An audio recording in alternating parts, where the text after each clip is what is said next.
Some things really surprise me in this country. I don't know if you get surprised, but pia naanza kushangaa ama mimi ndio nashangaa vibaya. Unajua sometimes unaweza shangaa lakini wewe ndio unashangaa vibaya, because sometimes you're supposed to say nafusema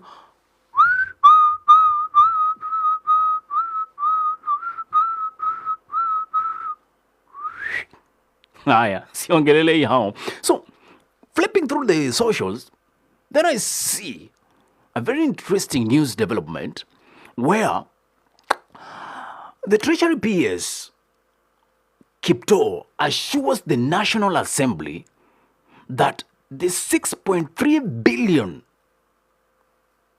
of money, Kenyans' money, diverted from eCitizen platform have been frozen pending further probe.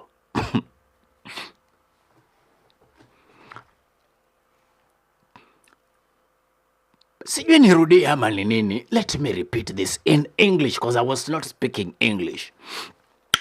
Treasury PS Kiptoo assures the National Assembly that the diverted funds siphoned, because that is the word, from eCitizen platform have been frozen pending probe.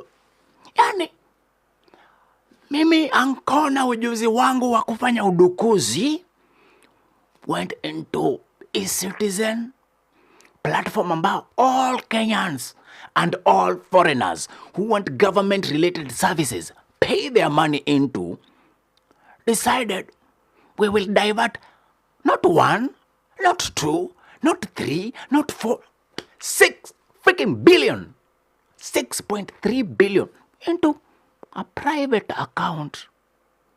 Alafu Treasury kaona na Central Bank wakasema tufanye nini na hii pesa? Wacha tu freeze as we investigate. So sijui how things work here, but mimi kama Mkenya